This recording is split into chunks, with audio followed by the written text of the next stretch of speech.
Finding the right valuation company for your reverse mortgage appraisals is key. Now, one of the most trusted teams in reverse appraisals is back with a new name, Atlas Valuation. To learn more, visit atlasvms.com or call or click on the banner below this video. Partner with Atlas today. We have with us today Dr. Stephen Campbell, and you are with Center, so you're an executive coach. And you're also, what else is it that you do? I do leadership development consulting for organizations, teams, individuals, that kind of stuff. So large and small then. Yep, absolutely, yeah. Whoever needs it. So a couple of weeks ago, I think actually a month ago, I saw you speak at the Chamber of Commerce. Right. You were speaking, and then a good friend of mine, Chuck, was speaking. Yeah. And I was really impressed with some of the things you had today. So in today's segment, our inaugural segment with you here on Friday's Food for Thought, I wanted to dive into the topic that you had presented at that Chamber of Commerce meeting. And what is that? So that day I talked about the leadership concept I call Withness. So Withness. It's a word I made up. But essentially it's the idea that says that really powerful, authentic leadership is about cultivating a culture of withness with our people.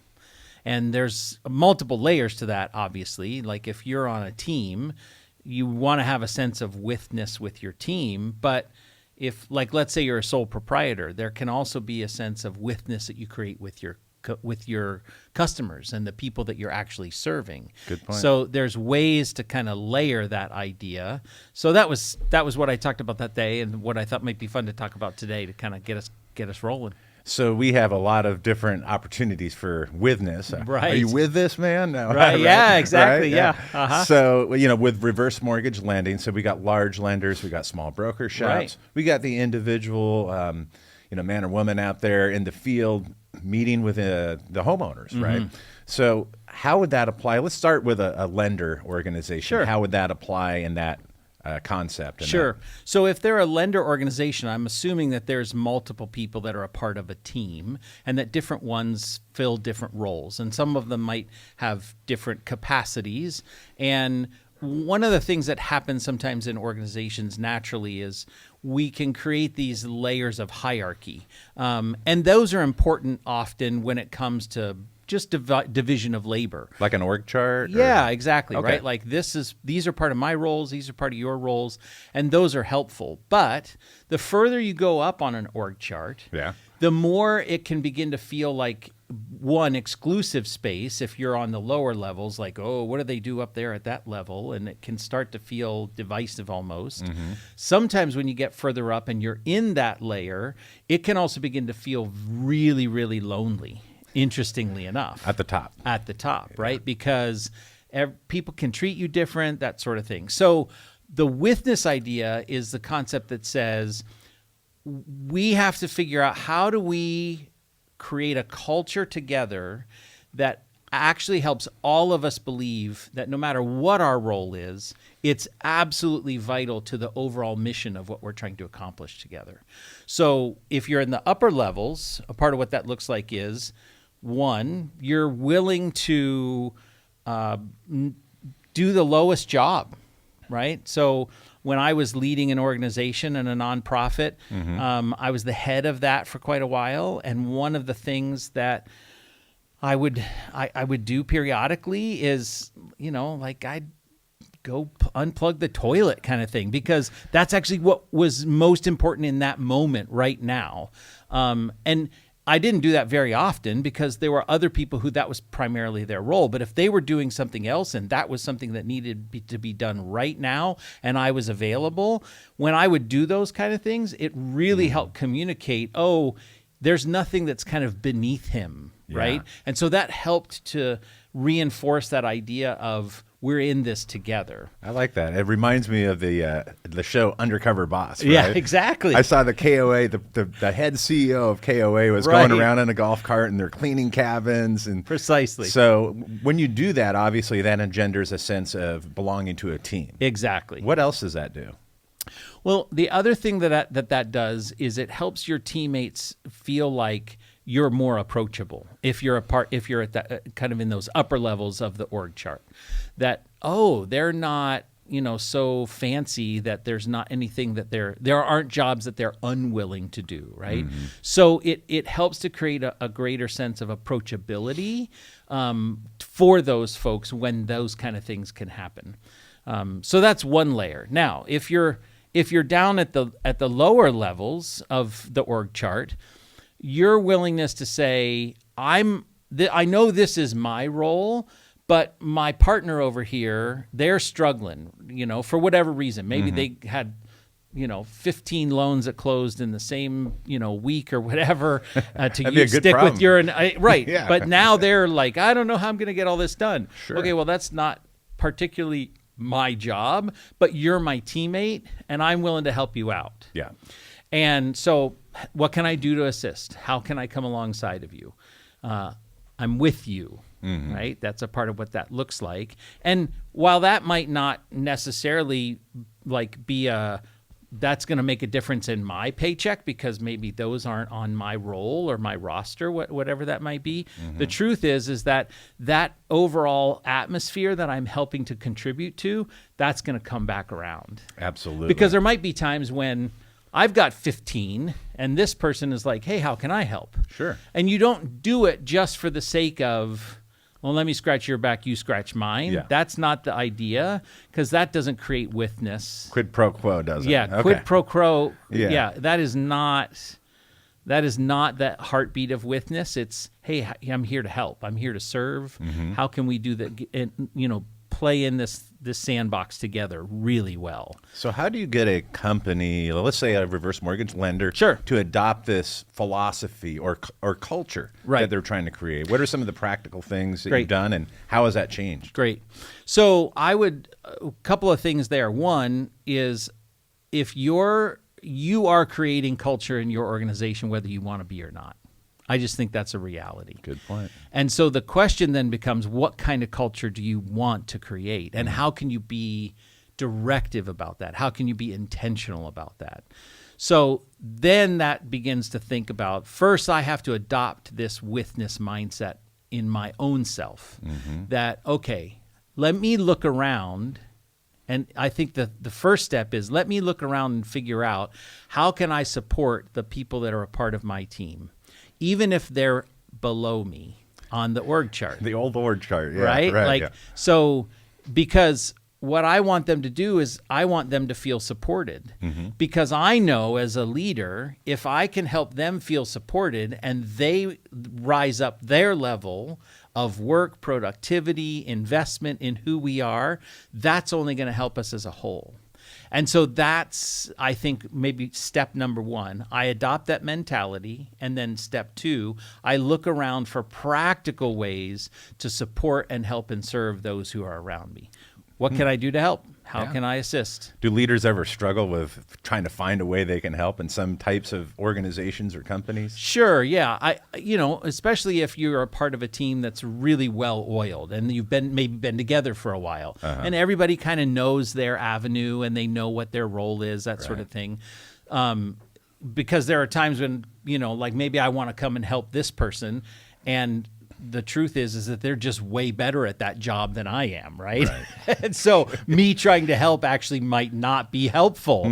Okay, well then I need to figure that out too, and then go, okay, what are some other things that I can do? Sometimes it's actually getting really good at doing what my thing is. So you're becoming more efficient, or proficient, I should say. Exactly. Okay. So knowing that, okay, this person is an incredible processor, right? Yeah. Okay, and where are my strengths? Well, my strengths are actually in the client interface.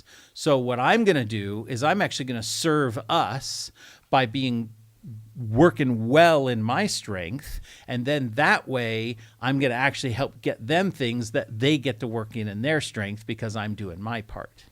So it isn't always looking for things to do that other people are doing. Right. Sometimes it's really getting clear about, okay, what is my part to play here? Sure. And what are my strengths and how can I tackle that in a way that's most productive and efficient for all of us?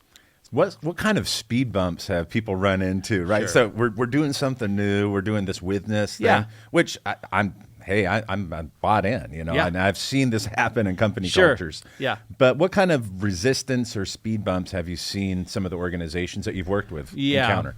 So one of the things that comes to play sometimes in this process is something that I call lanes and highway. So we get people that they have their lane of work, right? So this is my role, this is your role, this is this other person's role, that kind of thing. Stay in your lane, baby. Exactly, right? Yeah. And there's a place for that. There Sure. literally is a time and a place for that. However, if we don't also keep an eye on the whole highway and where the whole highway is going. Oh, yeah. So one of the things that I'll coach leaders on a lot is this idea of how do you decide in a meeting what's a lane conversation and what's a highway conversation. So how do you define those? So a lane conversation is we're going to talk about something that's specific to your lane. So like, let's say it's a processing lane. Okay. Well, let's have that conversation. That's about this. That's a lane For conversation. that loan processor. Correct. Got right. it. A highway conversation is more the higher level. What are we trying to accomplish this quarter together as a team?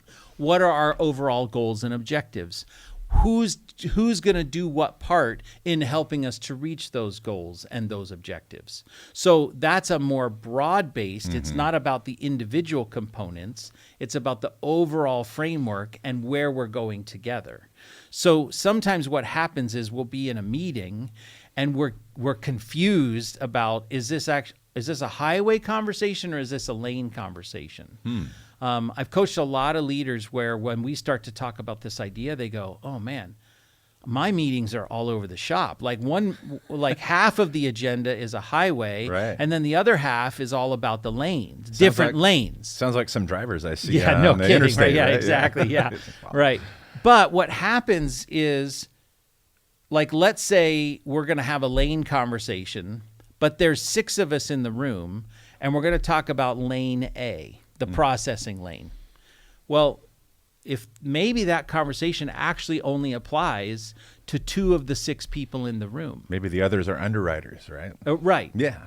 Well, we could have that conversation in a different meeting and actually increase our effectiveness overall as a team rather than have all of these different lane conversations in a meeting that's supposed to be about the highway. Right? Wow. Does that make yeah. sense? Yeah. And in that process, a part of what I have to do is I have to think of sometimes we have to talk about how does this lane impact the highway? And we all need to hear that. Yes. Right? Sometimes that's important because we need to know that this step and this step and this step are actually critical to the whole thing being accomplished. Well, for example, if the processing's behind, that impacts the loan officer, right? Exactly. 'Cause that loan's not getting closed. So Exactly. that impacts the freeway. Right. If my analogy is correct. Absolutely. Correct me You're if on I'm it. wrong. Because that impacts the freeway or the highway for the lender because that slows down their flow of revenue. Exactly. Got it. Okay. Exactly. So when we can just be really clear, right, and decide, okay, that's a highway conversation that we can have offline because it actually is mostly about what's happening in that lane, not how does that lane impact the whole highway, Yeah. or are we actually here for a meeting about the whole highway? Right. Got it. And therefore, that's one of those things that we can do that can really help us to begin to get clear about whose role is what, which ultimately helps with the whole withness thing, because the withness is about the highway. We're all going together, Right. but we all play a key role in that process. Wow. Yeah. It sounds like I love the driving analogy because a lot of people are just simply clueless on the freeway. Truth. Or they'll stay in the the number 1 lane, the fast Exactly. lane. They don't move. Right. You slow down the whole organization. I get it. Exactly. So what would you tell our viewers how they as individuals? So some watching today are in fact leaders within their organizations. Certainly. Some are brokers. They're independent. Some have other loan officers. But let's start with kind of the granular of the individual loan officer. Great. Who do I have to be witness with, right? How do I create that? Well, help me understand just a little bit better. An individual loan officer, who helps them in the process, or are they totally by themselves getting everything done on their own. Some are getting leads, but others are just out there, shaking hands and meeting people, producing their own opportunities. Got it. So, but they interact over the phone or Zoom meetings with other people at the, corporate offices or the underwriter or processor, those different lanes. So in that scenario, what I would say is every encounter that you have is an opportunity to build that sense of, I'm in this with you.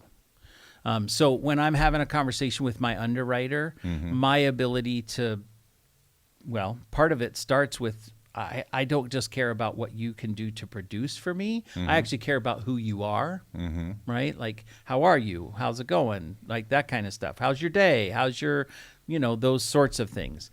So every conversation is an opportunity to cultivate that culture that says, we're in this together. But one layer there I think would be important is all of the conversations with the customers as well. That the leads conversations. Yeah, with the homeowner. Exactly, Okay. right? That my role is to be here with and for you. Instead of just to sell you something, jam it down your throat. Okay. Exactly. And again, this comes back to the idea that says even, who are you, right? One of the things that I have appreciated about some of the best salespeople that I've ever interacted with are the ones that I have felt like have gotten to know who I am. And then they say, this is how I think this thing that I have for you meets who you are. Or they're honest enough to say, you know what? I actually don't think that what I have to offer you is best for you. Yeah. Right? That there's this, that I'm not just here to sell you something. I'm not here to get the hook. I'm actually here to care for you as an individual. And that's a part of what I think is the lead on the front end of the Withness idea. And I think if you go into it with that mindset that I'm actually here to care for this person, that ultimately that's going to produce greater results in terms of what comes back to you. Because I think that authenticity of caring will only reap reward. And people can smell it if it's fake too. Totally true. Absolutely, yeah. So, and that's one thing, that I found in this industry, like any industry, not perfect, but I would say we have a preponderance of mission-driven people. Sure. Because we're working with seniors. Right. People, they know it's a longer sales cycle. So exactly. Withness with the homeowners.